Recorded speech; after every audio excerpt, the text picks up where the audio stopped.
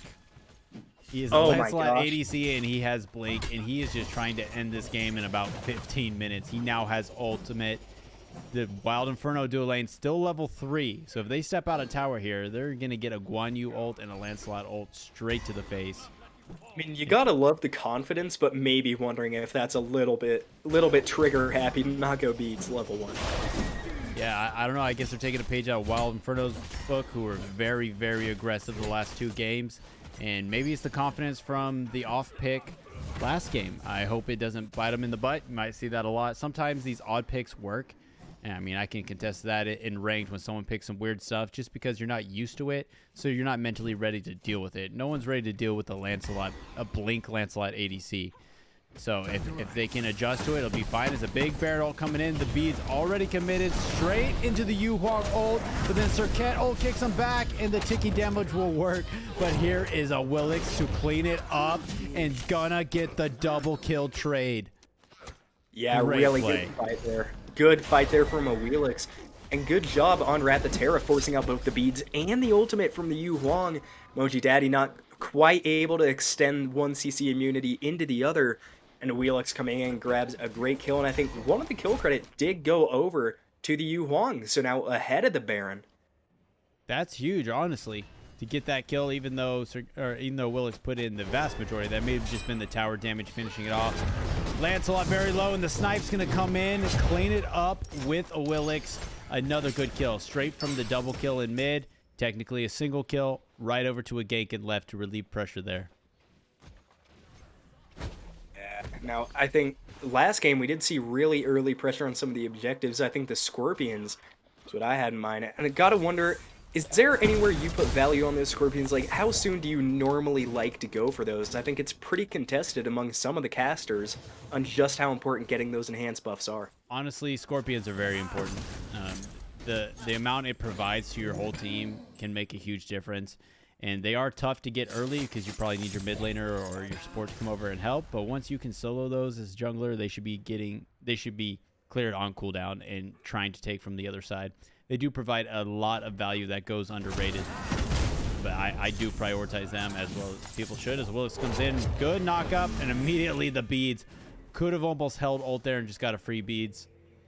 Are you the type of person that pre-beads a Willix ult, or do you wait to see you're getting pulled in before you pop your beads? I don't have the reaction time to pre-beads, so normally when I beads, I've already been on the ground for about a second and a half, and I'm in no danger. But I mean, yeah, it's kind of just a guessing thing sometimes. I mean, maybe just not wanting to take the chance there. Maybe Wheelix was planning to pull him in, but just had incredible reaction, as now Wheelix wants to get onto Circuit. I think, did she steal one of those minions? I don't think she did. Tough to say, but she is at least trying to. I would like, Willix has been doing a lot of ganking where Circuit has been farming. Might get her in trouble later. She's going to get ulted straight in. Is taking damage. Baron pulls right back in, and that is going to be a kill for SandmanSam. They are so good at chaining their CC. They are waiting to use their abilities until the other person does it first and the person thinks they're out. So good. Yeah, this mid 3v3 has looked incredibly strong early for Terra.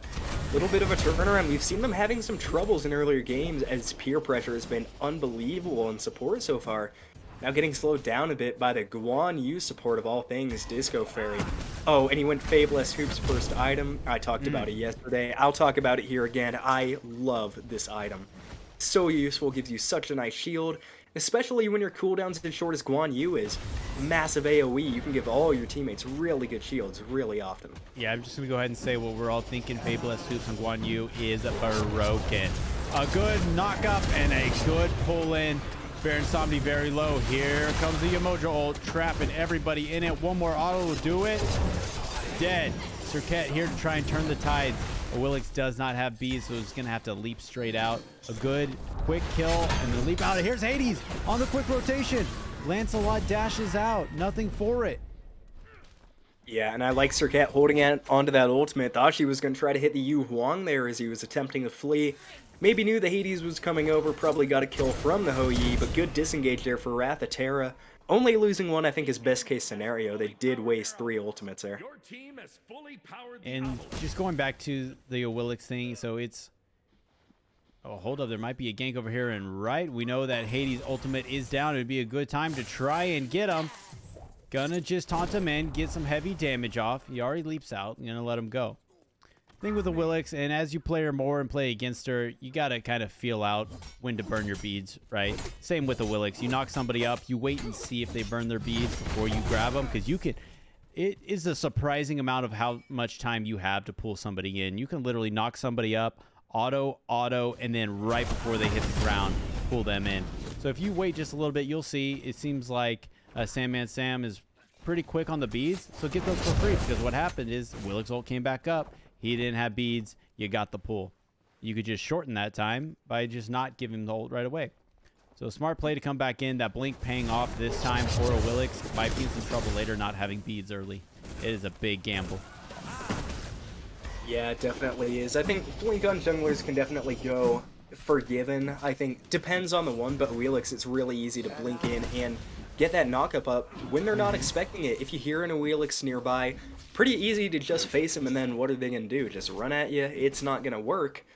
So probably good play there by the Willix. You have to have a lot of trust in your abilities, in your macros, to be able to blink in and throw out your 3 to get the knockup. Because the best way to secure a knockup on a Willix is to get in there, feather step, which puts you on the backside of them, and then knock them up, and it's a free knockup. They can't do anything about it. They don't have time to turn around.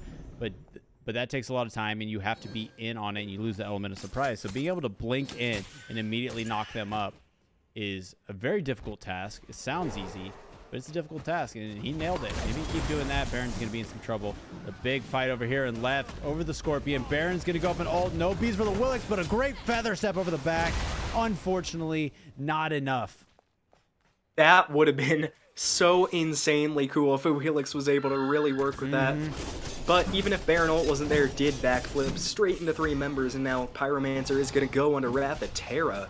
And the Valyouuu ult, that really sent him scattering. DiscoFerry has a lot of push early on here, and that's a good thing. I know I've been ragging on it a little bit, The good thing about having a Hunter solo, you can just have him come over, burn down Pyromancer extremely easily, while Inferno not having much time to contest that one.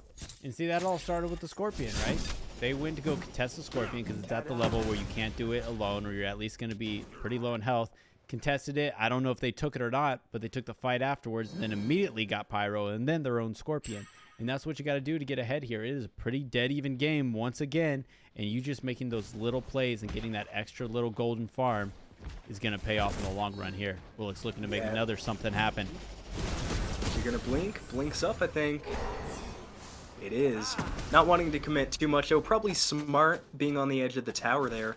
Yeah, just like you said, I don't think they did end up with Scorpion. The little diamond is not under or over their buffs. So they are going to walk away with it. Now gold. Could be a gold. Lancelot looking to invade here. Just missed the timer on the red, so Yuheng could get it himself. But look how aggressive Terra is now. They're all swarming up around this red buff. They can either go take the fight onto Yuheng or go over the left lane, take the fight on Rom. And either way, if they don't get the kill, they're set up pretty for Gold Fury. Immediate blink in, taunt, and Tomcat is just deleted. Not a lot you can do there as Rom. Yeah, kind of unfortunate there for Tomcat, and especially that he died on this side of the map, and when he died, this is going to open the door to Gold Fury. Now, one thing I don't think we've talked about the Gold Fury a whole ton since this change got implemented. Past 20 minutes, so it's not really applicable now, the Gold Fury gives the Draugrs boon, which is an insanely good ability if you're a team on the back foot. Kind of makes contesting that Gold Fury a lot more viable, but Emoji going to get absolutely demolished here, using a lot to get rid of her, though. I don't know if that's going to be worth it. But that started with the sickest macro from Valyouuu. As Emoji was trying to leap away, he hit the Circuit ult to follow him through it and throw him right back. Otherwise, he probably would have got out for free. That's a sick macro. It's not easy to time.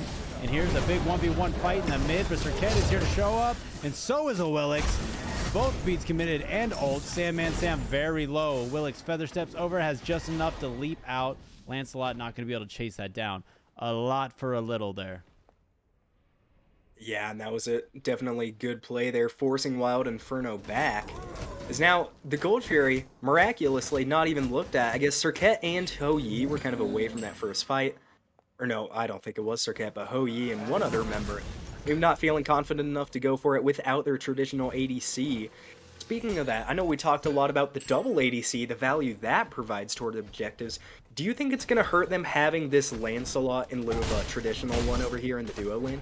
I don't think it is. I think since they put an ADC in solo, if they play it like they did last time where they group up for it, I don't think so. I think this Lancelot is just going to steamroll like he did on set. He's already 2 levels up, and he's going to be able to, on his own, either apply a lot of damage or push people off. They're going to be scared when he's walking at him. Now he's 3 levels up. So he doesn't even need to be on the objective. He can now play like a solo laner, except for he's full damage, and just scare everybody off while Hou-Yi goes ahead and gets the objective. Yeah, and I think while we're on the topic of duo lanes there, I think Tomcat has done a much better job this game. Had some issues as the Artemis trying to go into that set. Cut out in his own jungle a few times, but only died twice so far, and one of them was a pretty big commit. So as long as he can stay up in XP, I don't think Wild Inferno's in too bad of a spot. Now a little bit more stalling. Scorpion is going to be taken by a Willicks, so that opening not going to be available to him this time. But now teams start to migrate toward the Gold Fury, and I believe the solos are coming along for the right as well. Yeah, Hou-Yi and Hades both making the right Rama's over. probably just going to be in trouble for a while. He is a hyper carry, but he's more so late game oriented god. And with this build he's got online, the kind of traditional meta build people are building on carries right now with the Transcendence into like the XC kin size. Not really something that historically Rom has loved. He's very, very much auto attack based, so Transcendence not going to do a whole lot for him. Obviously there's power involved, but not as much as if you're building into high attack speed and crit, something like that right off the bat. It can still work, it's just not historically what Rom really wanted, and so he's going to have a little trouble boxing here in the early stages. Yeah, definitely. And I think that's one of the things that can kind of set Roma back sometimes. I think he's always a really powerful hunter, but the builds affect him a lot more than some of the other ADCs, I think. Speaking of it, Circuit, massive all-in. Straight up into the sky just to avoid the damage. It's still ticking on him. And Circuit is right there. If she has a taunt, he could be dead, but he's going to walk out. And here's the squad from Wild Inferno sucking in Lancelot, who's got to ult out. There's a good feather step to clean up Valyouuu. Lancelot running for his life on his horse.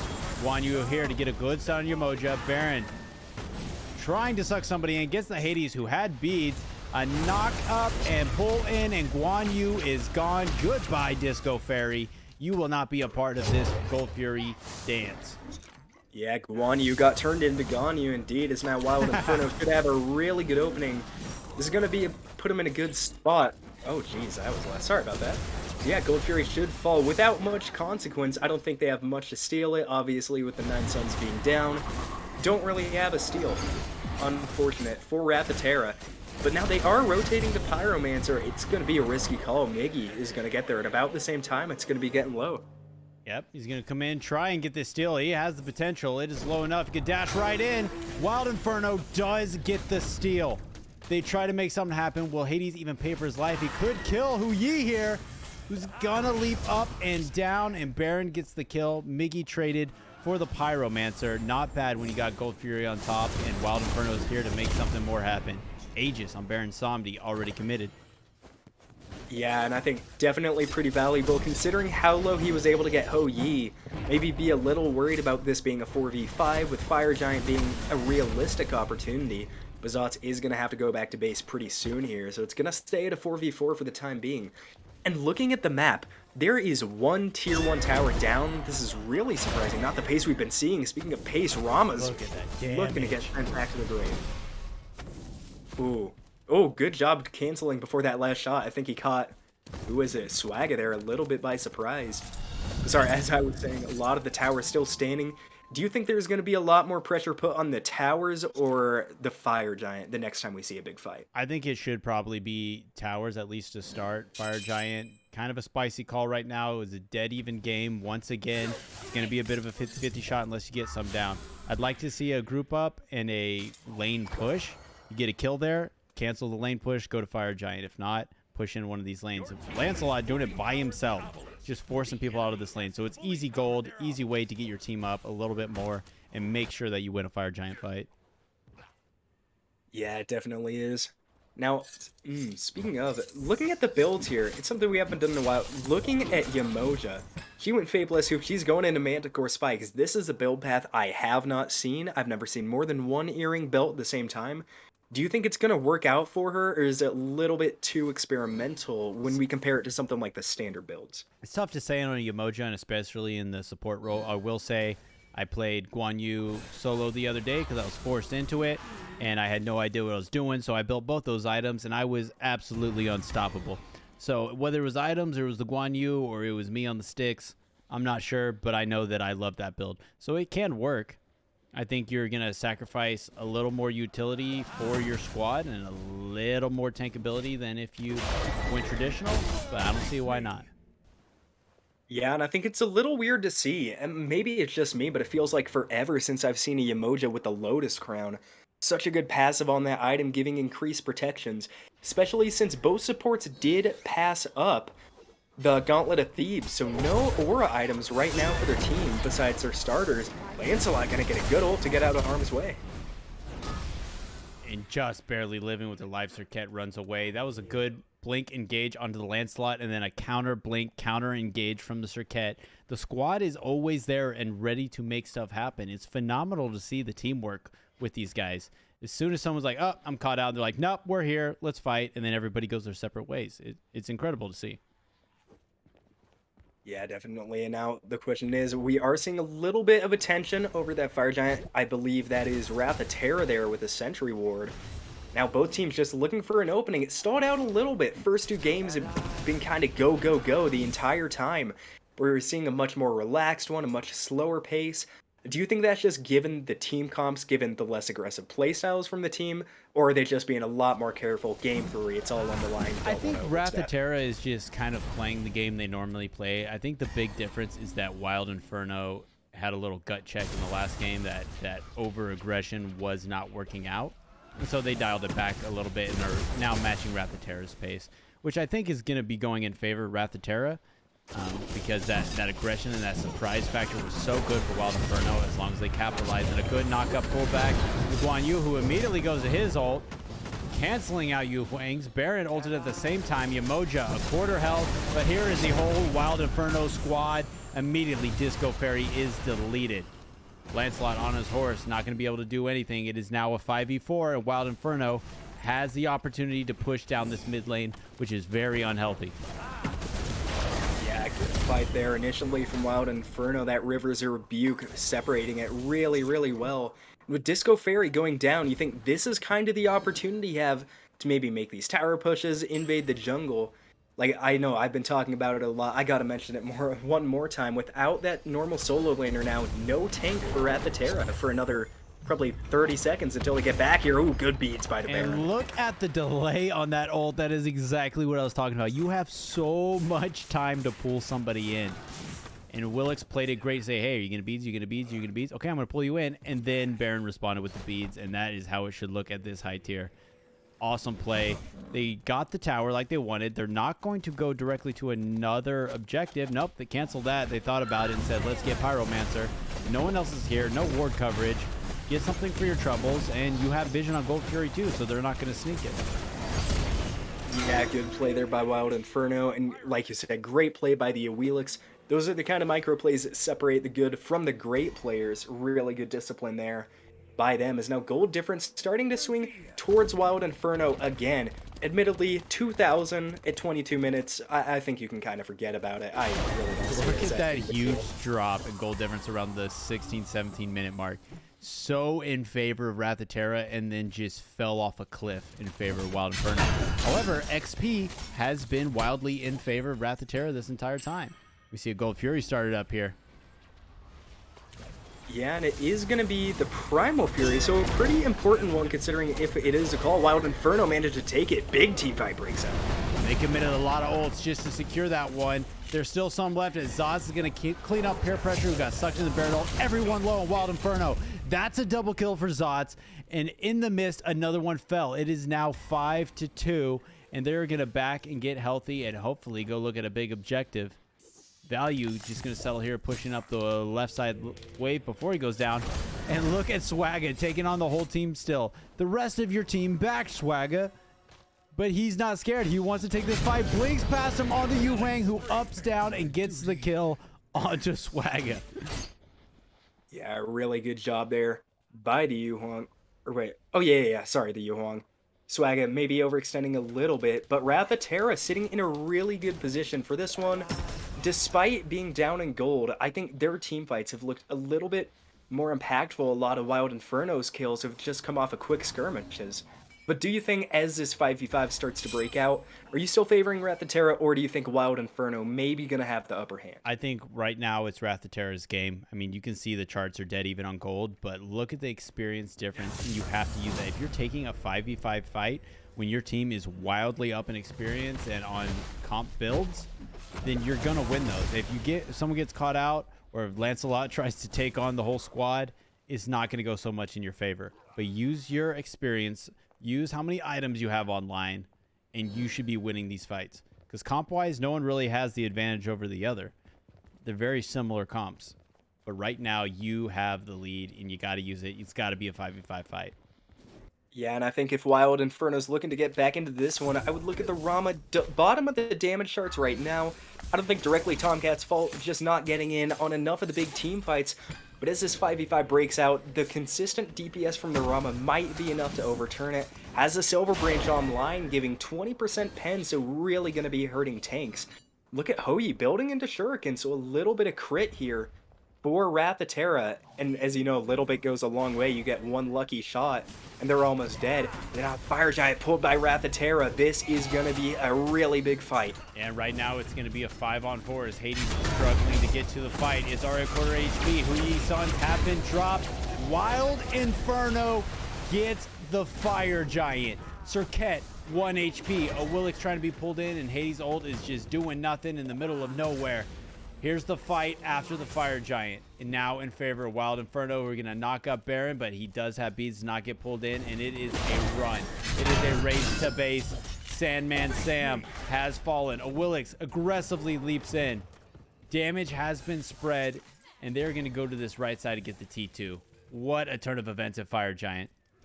That is exactly the fight you needed if you're a Wild Inferno fan. Tier 2 falls in right here really easily, and now if you're Wild Inferno, maybe my opinion, I know I'm a little bit more of a conservative player, but I would go straight for a clean tower sweep. I think a Phoenix push might be foolish. It's 4v5, but it's still going to be a really tough break against this team. Yeah, there are no ultimates up on either side right now. The only thing they have going for them is the 5v4 with Fire Giant. XP There are a still lot greatly more in favor of Terra. Or Will Exalt not going to claim anybody as bees were available. Juan is half health, and now Rom is hitting hard. Here comes the Suns to just try and get them off, and the engage coming out of Wrath of Terra, taking it to him outside the Phoenix. Valyouuu will fall. And now it is still a 5v4. Baron has come back to the fight. Good Rom snipes to just try and get some damage off. Rom very unhealthy, but will have the Fire Giant and Emoji sustain. They're going to think twice and back off. Yeah, I think pretty smart, but now unfortunately they maybe gave up a little bit of pressure. Pushing those towers could be harder, but still definitely doable with that Fire Giant. Still have at least a few minutes on it. I think maybe it's just a little bit of miscommunication there from Valyouuu, and I think it was Swagga. Swagga went in with his ult and then immediately pulled back. I think the Tomcatt might have thought that was the engage key. Turned out not to be, but luckily, no harm, no foul. That Phoenix stays standing, even though this tier 2 in mid should fall. And what a pull-in. SandmanSam just gone. Probably didn't even need the Hades ult. A great Yamoja ult with Juan's ult is up to just walk out of it. This is a big push. No ultimates available for Wild Inferno. The only one available for Swagga on the Lancelot. Phoenix, half health. Phoenix, gone. Middle Phoenix, claimed by Wild Inferno, and they're going to back off and see what else they can get. I mean, if at first you don't succeed, try again. Right Phoenix didn't work, so they go straight to mid.